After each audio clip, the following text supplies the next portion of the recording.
Namasté tout le monde, j'espère que vous me voyez bien. Attendez, est-ce que je suis un petit peu plus bas? Coucou!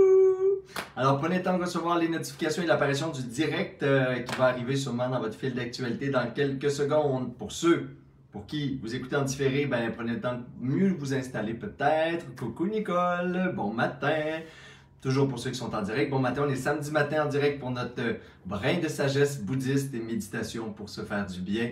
Aujourd'hui, on regarde les 5 qualités du cœur, les 5 sagesses du cœur selon la philosophie bouddhiste et la spiritualité bouddhiste. On fait une belle méditation pour accompagner, peut-être trouver refuge dans le cœur dans ces temps où on est face à des violences, face à des injustices dans le monde.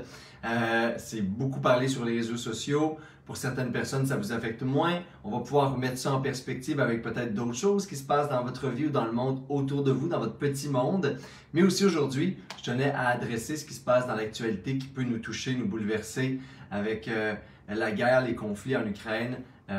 Donc, on va regarder, essayer de trouver ce refuge à l'intérieur de nous, comment on peut traverser des périodes où on est témoin d'horreur, on peut le dire comme ça, et d'injustice et de violence, comment le cœur peut être un refuge dans ces moments où on peut être bousculé intérieurement dans notre paix et dans notre calme. Alors, coucou Peggy, allô ma belle Peggy d'amour, coucou ma belle Nathalie Brassard que je vois, comment allez-vous ce matin? Allô Céline, my God, ça fait longtemps qu'on ne s'est pas vu, on dirait que j'ai l'impression. Allô Sophie Boisvert, bienvenue à ceux qui sont là pour la première fois aussi, ceux qui nous voient apparaître sur des posts. Oh, allô ma belle Madeleine, comment ça va? Coucou Sandrine. N'oubliez pas, vous pouvez toujours partager, parce qu'aujourd'hui on se fait vraiment du bien, puis cette semaine ça va peut-être faire du bien à quelqu'un autour de vous qui vit un sentiment d'impuissance, qui vit difficilement le fait d'être témoin d'horreur, d'injustice et de violence dans le monde. Des fois ça active même des sentiments de détresse, de dépression, d'anxiété. Alors, c'est peut-être le bon moment de partager pour que vous ayez ça pour vous et pour quelqu'un d'autre sur votre fil d'actualité quelque part cette semaine. C'est gratuit, ça fait du bien. C'est une petite sagesse de Bouddha avec une méditation qui aujourd'hui est sur le refuge du cœur et les 5 sagesses. C'est comme s'il y avait 5 Bouddhas dans notre cœur, 5 formes de sagesse indestructibles qu'on va essayer de retrouver face à ce qui se passe dans le monde. Allô ma belle Irène d'amour, coucou mon beau Bob, j'ai vu passer Denis aussi, t'héberge, coucou mon beau Denis. N'oubliez pas, vous pouvez toujours, first, il se peut qu'il y ait des spams là, dans l'histoire de notre ben, tu sais, dénoncez-les, bloquez-les, déclarez-les, je sais pas comment on fait, mais ça aide, il est toujours aux aguets pour regarder les spams. Mon Dieu, je viens de me voir dans l'écran, là, je vous regarde depuis tantôt chatter. J'ai l'impression qu'il me manque d'éclairage, mais c'est pas le cas, c'est juste que... Bon, vous allez me voir les prochains mois, là, mon teint a changé. Je suis tellement content qu'on soit là tout le monde ensemble. Je suis tellement heureux qu'on puisse prendre un moment dans la semaine. Et peut-être aujourd'hui, je vais même parler de la prière, parce que tu sais, dans le cœur, il y a quelque chose qui élève le cœur, qui élève la conscience. Moi, cette semaine, j'ai beaucoup reprié. Dans le bouddhisme, on a des prières traditionnelles. Puis prier, ça ne veut pas dire parler à un dieu quelconque ou une déesse ou une divinité. C'est plus le fait d'activer en soi une sagesse, c'est plus d'aller chercher une vérité. C'est comme si c'était un appel. On appelle cette divinité-là intérieure ou cette sagesse, cette pureté dans notre être à s'activer, à nous guider dans la vision, dans nos réactions face à ce qui est là autour de nous. Alors, coucou tout le monde, je continue à vous dire bonjour parce que je vois plein de monde qui se connecte. J'espère que vous allez bien, j'espère que vous êtes heureux qu'on soit là ensemble tout le monde. Alors aujourd'hui, là on commence. N'oubliez pas, si vous avez des commentaires, des questions, envoyez ça tout le long, sauf dans la méditation. Je vous invite à fermer les yeux et à être là avec moi en pratique de méditation. Et puis aujourd'hui, on descend et on plonge dans le refuge du cœur. Ben, on plonge, voyez-vous, on plonge même dans l'écran.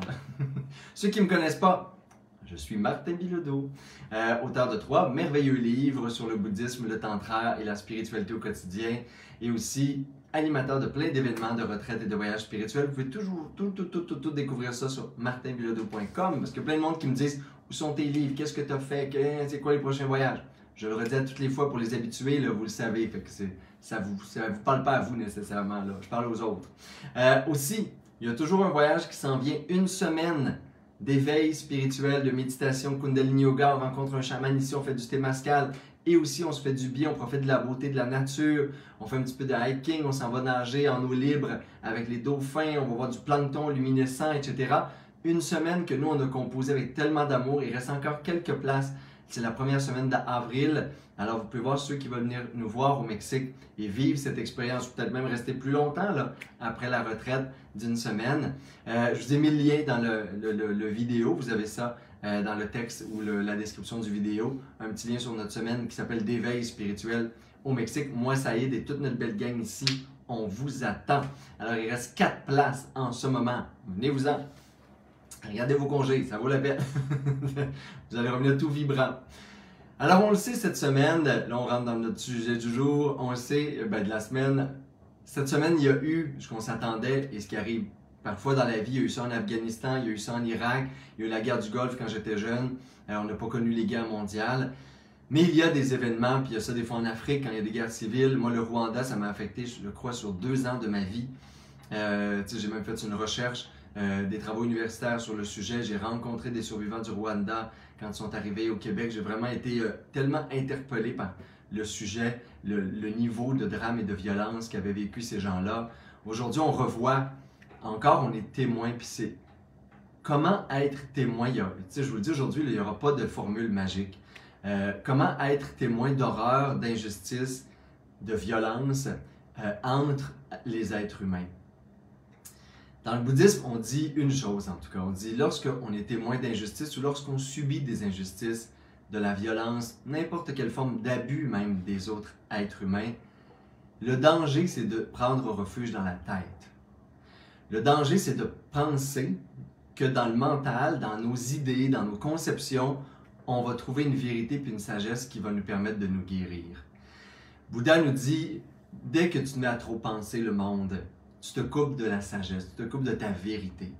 Pourquoi? Parce que face aux injustices, c'est facile de trouver un coupable, c'est facile de vivre de l'impuissance, c'est facile de se sentir presque victime par association.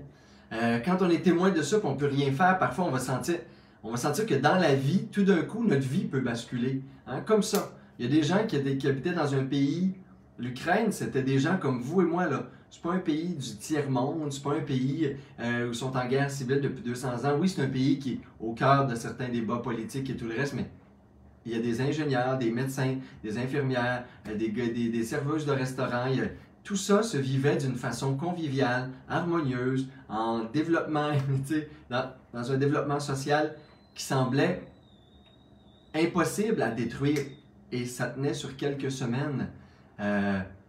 Et j'ai reconnu, moi, des gens qui sont arrivés de la Tchécoslovaquie ou de d'autres pays qui avaient une vie prospère, heureuse, en paix, et du jour au lendemain ont vécu une guerre, ont vécu une invasion et ont tout perdu. Alors, c'est sûr que cette semaine, quand on pense aux enfants, aux gens qui sont sur les routes, aux gens qui ont abandonné leur maison, leur travail, mais tout là, pour se ramasser, pour être tout d'un coup un réfugié, un sans-abri. Et des camps de réfugiés, on le sait, ça va durer des années. Les gens qui étaient en Tchécoslovaquie, les gens qui étaient au Kosovo, j'ai connu des gens de partout. Mais tout d'un coup, là, ils ont une vie comme vous et moi. Là. Leur plus grande préoccupation un matin, là, c'est d'aller mettre le prix de l'essence. Puis l'autre matin, c'est de réparer leur toiture. Puis l'autre matin, c'est de gérer les vacances d'été. Et du jour au lendemain, presque, ils perdent tout. Tout d'un coup, tout prend une nouvelle perspective. Et c'est dans notre cœur qu'on peut, quand on est témoin ou quand on est victime, des fois, de formes d'injustice, de violence, d'abus ou autres, Bouddha nous dit, si tu cherches dans l'esprit, tout ce que tu vas trouver, c'est la séparation, la dualité, le jugement, le sentiment d'impuissance. Il y a une incompréhension. Il est impossible que la compréhension nous permette de trouver la paix face à ce qui se vit là, face au contexte qui se vit devant nous en Ukraine en ce moment. Il est certain que la première chose, c'est peut-être de méditer sur les émotions négatives qui peuvent nous traverser puis de les accueillir. Mais aussi, il faut se dire, arrêtez de spinner dans le mental, arrêtez de nourrir le hamster là, qui court de plus en plus vite parce qu'il n'y aura pas de résolution. L'idée, c'est qu'il va falloir plonger dans le cœur. Puis des fois, parce qu'on a une émotivité ou une sensibilité, on n'ose pas plonger dans le cœur et on se coupe de ce qui est là dans les profondeurs du cœur. C'est comme pour ne pas sentir la première couche émotionnelle, ce serait peut-être les vagues au-dessus de l'eau. On dit des fois le mental agite les vagues du cœur. Il ne faut pas oublier que le cœur, ce n'est pas les vagues, c'est un océan. Et c'est un océan de paix. Et c'est un océan de radiance. Et c'est un océan immaculé d'une pureté infinie. C'est une sagesse au-delà du mental, au-delà des mots, au-delà de tout ce qu'on va lire dans les journaux, ce qu'on va voir à la télé. En ce moment, on va se couper de notre capital de compassion. Si on reste dans notre mental, puis c'est à travers l'esprit quotidien, là, ordinaire, notre ego, qu'on vit et qu'on est témoin de ces événements-là. Il faut plonger plus loin, il faut être capable de, non seulement de tolérer, mais d'accueillir et de presque de traverser, je dirais, la première couche d'émotions qui monte quand on est face à ça. Et je le sais, mon amie Isabelle Fontaine le témoignait là, dans un beau post qu'elle a fait sur Facebook hier, à quel point, effectivement, on se sent même coupable des fois de devoir dans la vie passer à autre chose. Puis, tu sais, à travailler, puis se distraire, puis aller voir nos enfants, puis écouter un film, et ainsi de suite. On ne peut pas se sentir coupable de notre niveau de vie. On peut se réjouir de ce qu'on a. On va se parler de quelques éléments qu'on peut comme transformer, puis tweaker là, rapidement, là, comme des petits tremplins là, de transformation, puis des switches qu'il faut se faire dans l'esprit pour ne pas tomber dans des émotions négatives qui vont rester à l'intérieur de nous, puis nous suivre jusqu'à dans la nuit, puis dans les semaines à venir. La première chose, c'est l'espèce de honte et culpabilité, justement, qu'on soit dans un pays en paix, qu'on soit dans l'abondance, qu'on se tracasse de choses superficielles, qu'on donne de l'importance à ce qui a l'air très banal comparativement à ce qu'eux y vivent. On ne peut pas vivre leur vie en ce moment. On ne peut pas aller là directement, puis les aider, puis pogner le valise sur notre dos. On ne pourra pas vivre leur expérience et vivre ce qu'ils ont à vivre, c'est évident. Lorsqu'on est témoin d'injustice, on a l'impression qu'on ne mérite plus notre vie. Ben, Bouddha dit au contraire, réjouis-toi. Prends le temps d'aller dans une espèce d'état presque de grâce dans la gratitude, de grâce dans le remerciement, de grâce dans le contentement sur ta vie. Tant mieux que ça nous permet de remettre en perspective nos petits drames, nos petites préoccupations. Pas sans aller vers la culpabilité et la honte. On est bon là-dedans, là, les Québécois, en tout cas les Européens aussi qui nous écoutent peut-être, mais je sais que je peux ne parler que de ma culture là, en premier. On est bon pour aller dans la culpabilité, là, dans le mea culpa, mais transformer ça. Transformez-le rapidement, puis transformez-le pour eux. Parce que si ils ont la chance un jour de revenir dans une qualité de vie qui est agréable, acceptable, bonne et belle, eh bien c'est plus à ça qu'il faut aspirer que se sentir coupable parce que nous on l'a. Faut comme, au lieu de se sentir coupable de ma chance, il faut que je dise, ok, je me réjouis de la chance que j'ai et je génère le souhait qu'un jour ou très rapidement, il retrouve une qualité de vie semblable à la mienne. Et je peux aller plus loin dans mon souhait. Je peux dire, je souhaite que tous les êtres sur la Terre, parce que là, je suis sensibilisé à quelque chose dans ce qui se vit quand je témoigne d'une injustice ou de violence. Je peux aller plus loin dans mon équanimité. Je souhaite que tous les êtres vivants puissent avoir des conditions de vie qui leur permettent de s'épanouir, de s'accomplir et de devenir des meilleures personnes. Ça, c'est le souhait que je fais. Fait que je transforme ma culpabilité, ma honte, mon hésitation à me réjouir de ma vie. Et au contraire, je me dis, je me dois de me réjouir de ma vie. Mais je souhaite aussi que tous les êtres vivants, c'est un souhait qui devient vibrant. Quand je suis touché au cœur, c'est un souhait qui devient vrai. Au lieu que ce soit mental. Tu sais, des fois, on le dit, là, on articule des pensées spirituelles, mais ça ne résonne pas fort dans le cœur. C'est comme un peu coupé. Là, quand on est témoin de violence puis d'injustice, ça ouvre le cœur. Cessez de résister. Ouvrez le cœur, mais à l'infini. Dépassez le premier niveau de sensibilité ou de sensiblerie. Il faut avoir le courage, l'audace de rencontrer nos émotions. La première vague, ça se peut que ça fasse un petit peu d'anxiété, d'angoisse, de sentiment d'impuissance.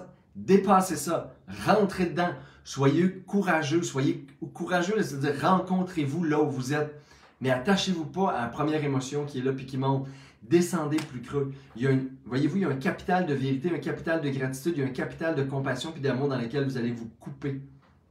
Les sagesses du cœur, la première sagesse du cœur, c'est toujours d'être dans le calme et dans la paix. Au-delà de la sensibilité, de l'émotion puis de la sensiblerie qu'on va dire. Il y a une paix, il y a un calme, il y a ce qu'on appelle l'équanimité. C'est un peu le mécanisme que je viens de vous dire là, de transformer culpabilité puis honte, ça nous amène à ça. Après ça, il y a bien sûr la colère qui peut monter. Pour certaines personnes. Pour d'autres, non, ils vont s'en aller plus dans l'accablement, puis dans d'autres choses, puis dans l'insécurité, mais on va se parler en premier de la colère. On pourrait facilement haïr, détester, avoir des pensées de vengeance sur ceux qui commettent des actes de violence, etc., puis qui sont vus comme les porte-paroles de cette injustice-là, mais c'est tout un pays, c'est toute une population, c'est beaucoup plus complexe que nous, et ça, c'est la trappe du mental. Le mental va vouloir avoir un coupable. L'ego va vouloir condamner, juger et condamner. Il y a tout un juge, hein, puis un bourreau à l'intérieur de nous qui attend juste le bon moment là, pour condamner quelqu'un. Puis ça, c'est comme si ça nous faisait même du bien mentalement, là, pour dire il y a du monde écœurant dans la vie, là, on peut-tu les haïr en paix? Mais c'est parce que le problème, c'est parce que la haine puis la colère, ça ne va jamais générer de la paix. La haine et la colère, je vous le dis pour vous, là, si vous en allez vers la colère et la haine, si vous nourrissez ça, c'est un esprit comme le feu déchaîné, un feu sauvage qui va tout détruire. S'il va détruire votre paix, votre calme, la douceur et la tendresse naturelle du cœur, votre capacité d'empathie et de compassion, restez pas sur l'ennemi, restez sur les amis. Restez pas sur les idées de vengeance puis la colère.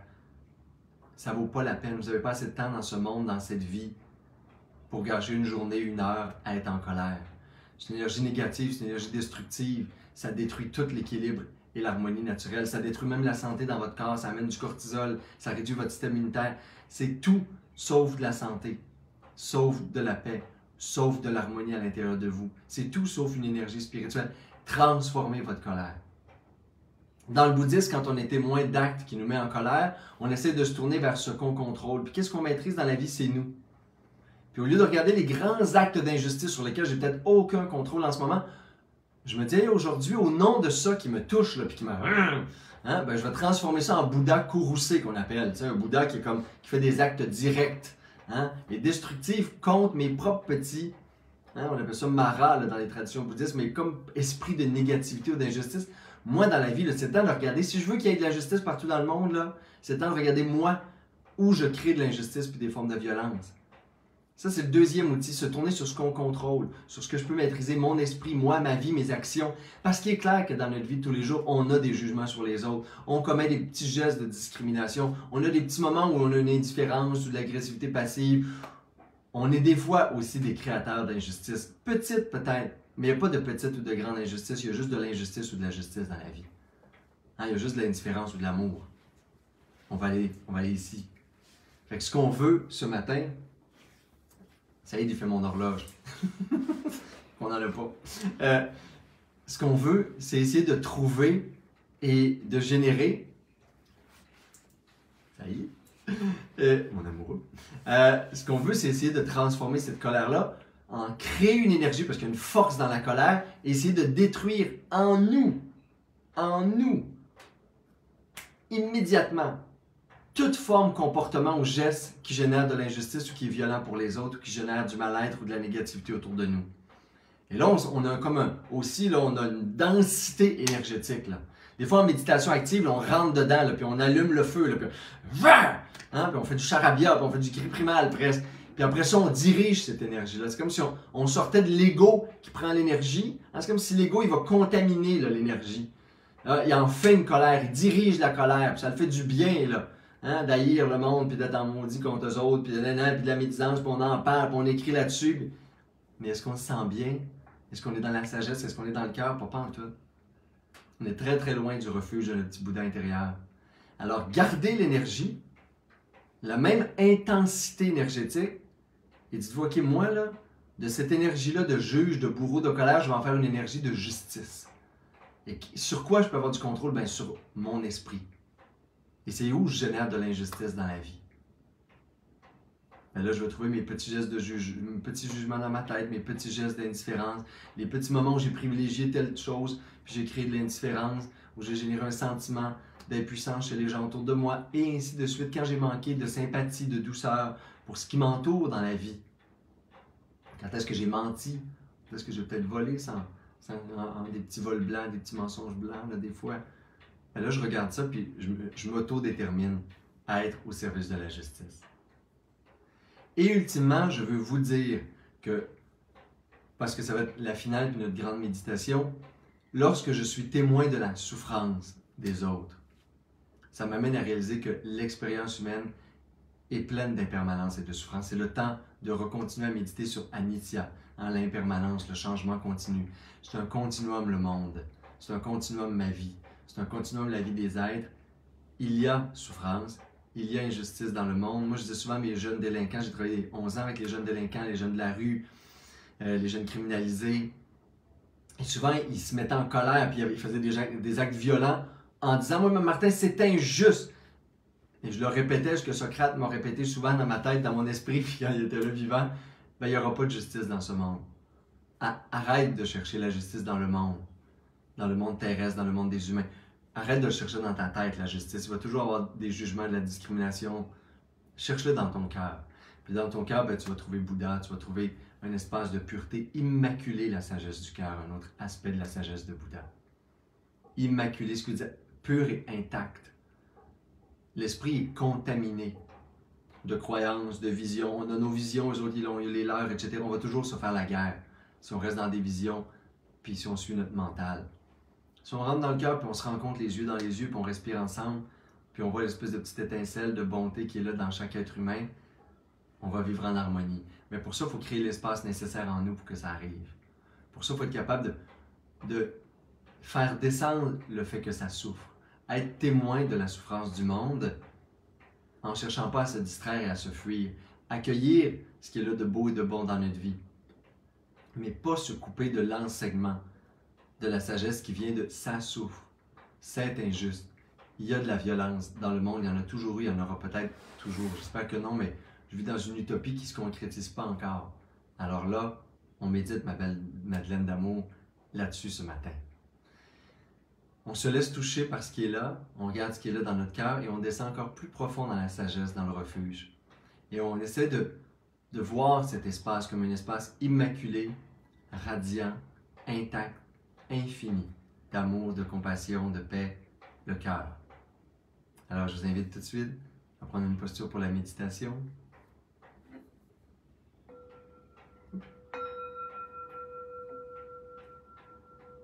Prendre quelques respirations profondes, immobiliser votre posture.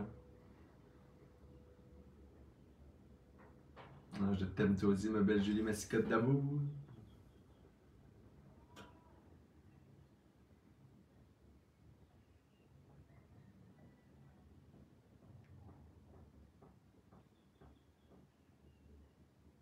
Inspirez.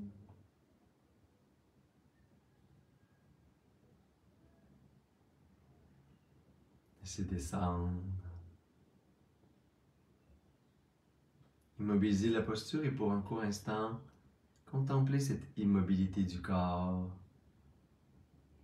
solide, bien ancré comme une montagne.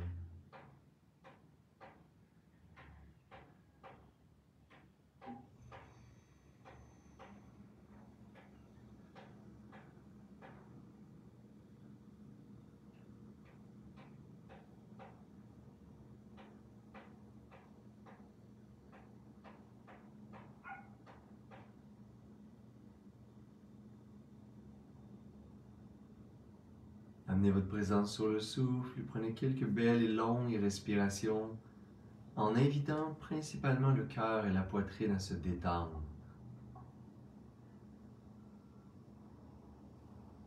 Invitez la légèreté dans la poitrine, dans le souffle.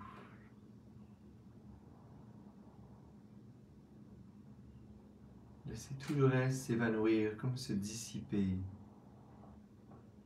Il n'y a que la respiration, que ce souffle.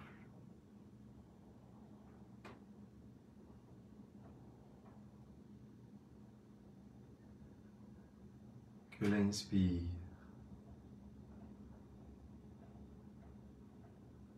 Que l'expire.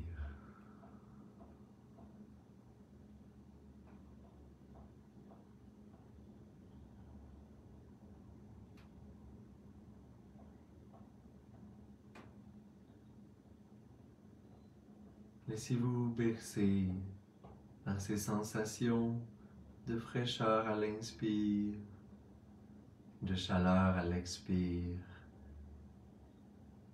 Et accordez toute votre attention au souffle.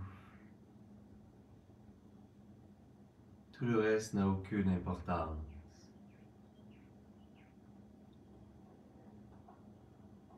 Je suis présence, claire présence dans le souffle.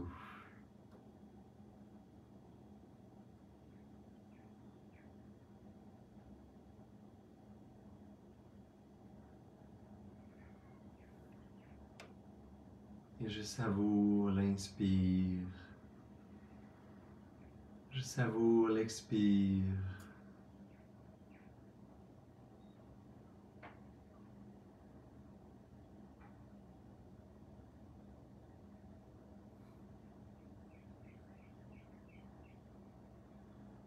Et lorsque je me sens prêt et prête, je peux descendre à l'inspiration et imaginer cet espace au cœur, le refuge du cœur.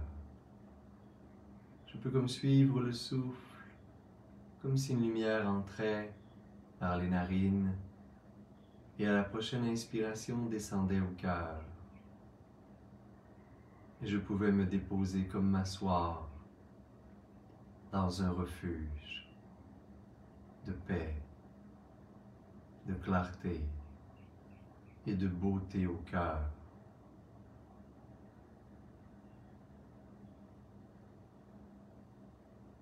Dans la tradition bouddhiste, on peut imaginer un lotus sur lequel il y a un disque de lune et de soleil,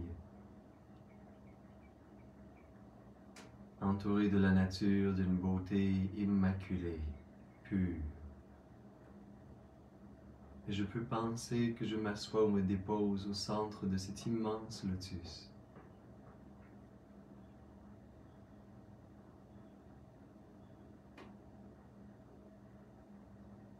Je retrouve mon essence.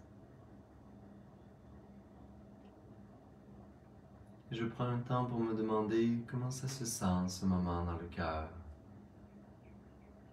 Juste accueillir et percevoir. Comment ça va, mon cœur?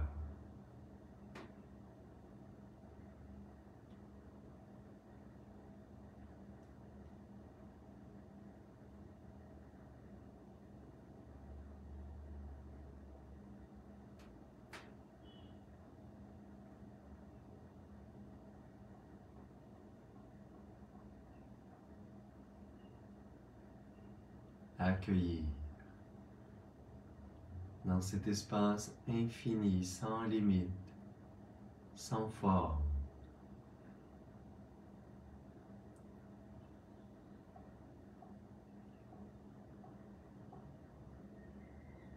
Et si à partir de cet espace je contemple les injustices et les violences dans ce monde,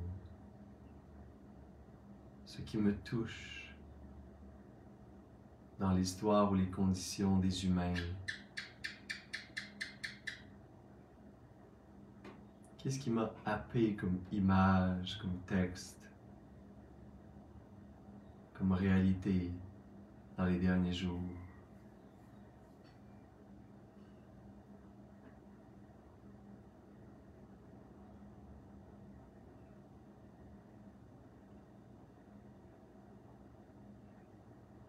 Et c'est dans cet espace au-delà des mots, au-delà du mental,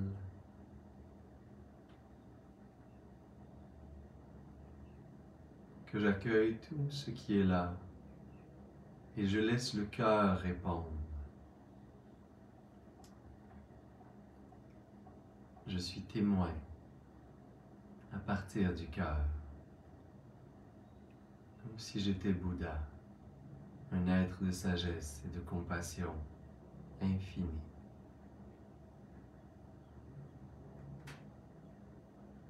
Et à partir de cet espace, je résonne, je reçois,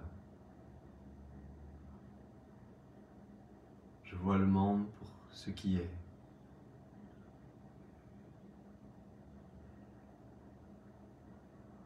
Je regarde ce qui me touche et je le laisse résonner et je laisse le cœur répondre.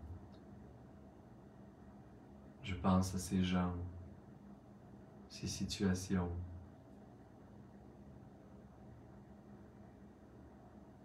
Je laisse monter ce qui est là, sans m'y attacher, sans retenir, sans saisir. Je respire.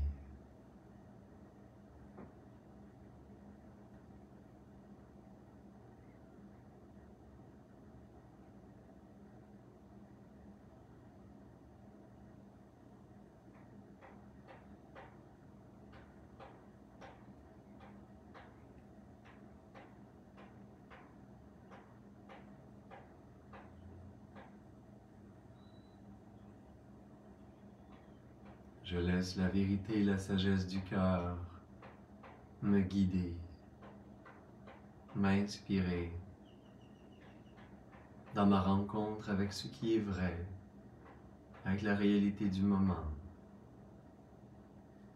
sur la planète, dans des pays où se vivent des injustices et des violences, des êtres qui souffrent. Je reste au cœur. Si je remonte à la surface, dans l'esprit, dans le mental, dans les pensées, à nouveau j'inspire et je me dépose au cœur. Je reste au cœur.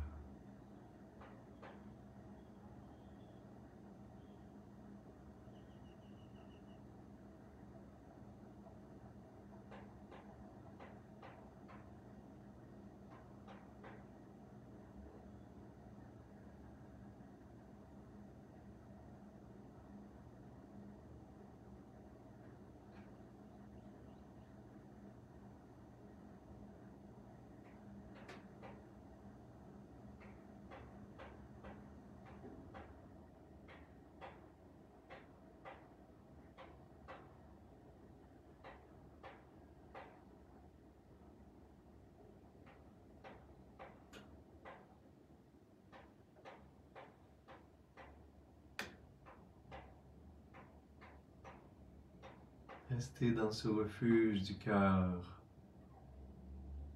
et générer cette intention presque de communier, de rencontrer, de vous unir aux sagesses du cœur, le cœur qui est plein, infini, radiant comme une lumière qui scintille, ouvert comme le ciel sans nuages, infini,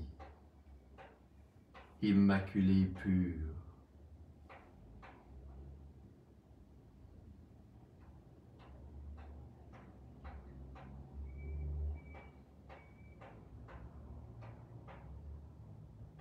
Et rencontrez votre propre sagesse.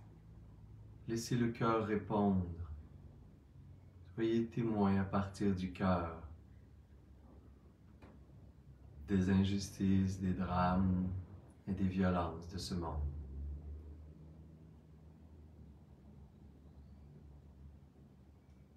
Et laissez le cœur répondre.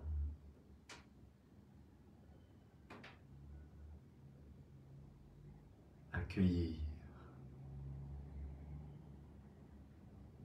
et transformer en sagesse.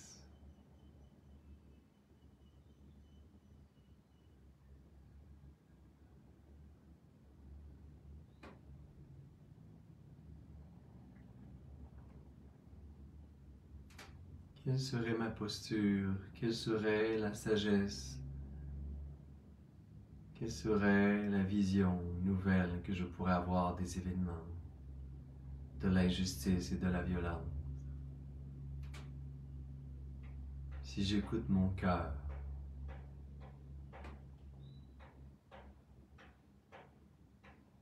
et que je cueille une sagesse dans le cœur,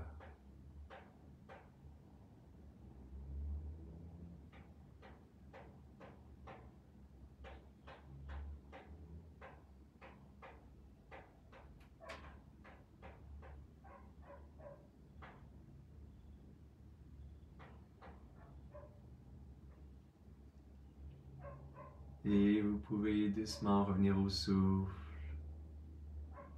pour réjouir de votre pratique. Générer l'intention d'y revenir toute la journée s'il le faut.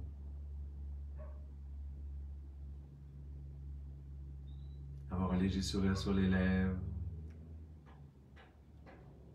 Amener les mains en namasté, les frotter les jambes ensemble. Amener les pouces au cœur et inspirer par les narines pour expirer bouche. Et expirer. Et inspirer pour faire vibrer Om.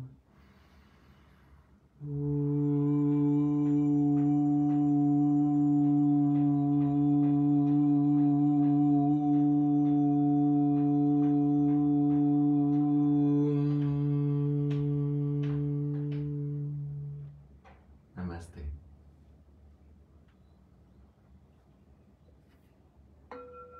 Merci mes beaux amis d'amour, merci belle Sangha, merci d'être là. N'oubliez pas que les pratiques du samedi, c'est aussi une pratique que je vous invite à faire toute la semaine. Le devoir bouddhiste de la semaine ou de méditation, ce serait peut-être d'amener cette pratique dans l'action, dans la vie, dans les petits moments où on est témoin des comportements négatifs, d'injustice, de souffrance peut-être autour de nous, au lieu de laisser la tête répondre, essayez de laisser le cœur répondre. Déposez-vous là, recevez et laissez ça monter. Peut-être que ça va inspirer des idées nouvelles ou la tête à suivre un peu plus le cœur cette semaine. Et surtout, coupez pas cet espace-là. Et je le sais, des fois il y a des samedis où je parle plus, des fois il y a des samedis où on parle moins. Les samedis, c'est quelque chose d'informel, c'est une rencontre entre vous et moi. On n'est pas dans un espace de retraite, on n'est pas dans un vipassana, on n'est pas dans des voyages spirituels. On a des pratiques beaucoup plus longues. Alors c'est comme mon petit moment de rencontre avec vous finalement.